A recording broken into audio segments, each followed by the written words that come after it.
Myers. It's Saturday morning. It's 10 o'clock. So it must be to 70 and beyond. And I hope you're having a beautiful Saturday morning. I'm recovering. We had a major event here on Thursday, an open house in honor of my dear friend, Chef Brian David Scott. And we had 20 of the most amazing, amazing people that I only knew about a third of them. I knew 5 people.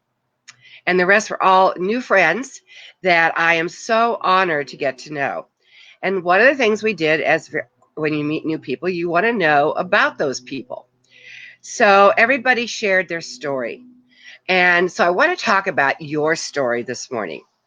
A lot of times we think that our story doesn't matter, that maybe we're not as good as somebody else. As a matter of fact, as people were telling their stories the other night, a couple of very successful ladies said that they didn't feel that they had done anything when they have very successful businesses, and they felt inadequate.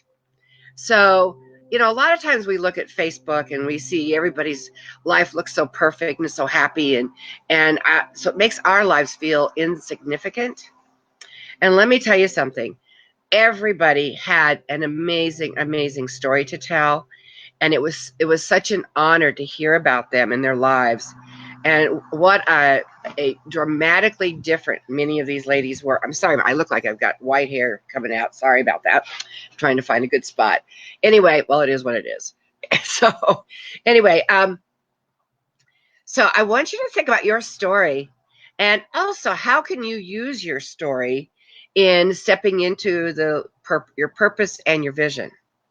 So my story forced me into it.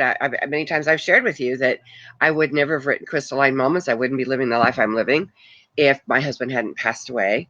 And I always say that the greatest gift he ever gave me was that. And I know he's part of my journey today. So the thing about it is, when we hear somebody else's story and we feel insignificant, what can we do about it? What can you do about it? You know what you can do about it? You can celebrate your successes. That's what. And how did you get there? And know for a fact that your story, starting when you were born, is a very integral part of where you are today. And if you aren't where you want to be, what you need to do is you need to create the new story, the new vision for what you really would love.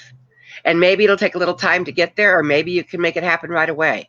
But whatever it is, your story plays a really key role. I think I shared with you a couple weeks ago about how I spent 7 years as a FEMA inspector and a FEMA trainer.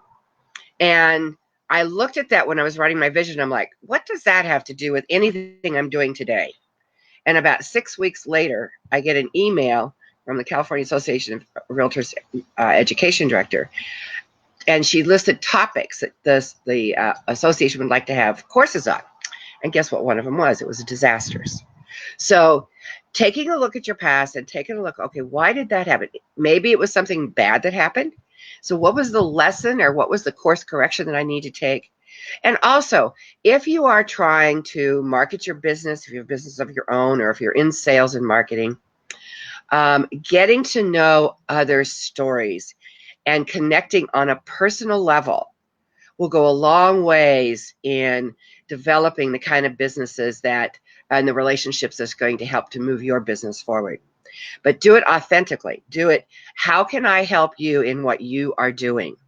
How can I help support you? I'm part of an amazing group called the Awesome Females in Real Estate, and it's very much a collaborative group. It's not a place to network, although networking happens just by osmosis, because these ladies that go to this have become dear friends of mine over the years. Last year was my 11th year. And I can tell you that the relationships I have built have supported me tremendously in the direction that I'm going. So finding out what other people's stories are, and finding some of the things that you can relate to one another, and finding ways to support and collaborate with someone and supporting them, you will be supported in your business. So this week, reach out to somebody new that you don't even know. I have 16 new friends. that I'm going to be reaching out to on a personal level and finding out how I can support them in their business. I want you to do the same. Find a person, find a way to collaborate, and I promise you that the rewards will come. Anyway, this is to 70 and beyond. By the way, that disaster course that I mentioned, it's coming out very shortly. So I'm looking forward to talking about that more in the future. Anyway, I hope you have a fabulous week. And by the way, have a wonderful Thanksgiving. We decorated for the other night. The theme was Starry, Starry Night. So I wish it was darker so I could have the lights on so you could see how absolutely stunning my backyard was. Everybody was talking about how magical it was. And I have Julie Milkey to thank for that from Your Garden by Design. So have a fabulous Thanksgiving. This will be all turkey. Well, it's all turkey inside, and it's starting the holidays on the outside. So we'll be moving it in after Thanksgiving. Anyway, I hope you have a beautiful Thanksgiving. And really, what a great time to reach out to people and to support them and to say thank you for the others that are in your life. So have a fabulous week. And I will be back next Saturday on To 70 and Beyond. God bless you all. And thank you for being with me on this journey. Bye now.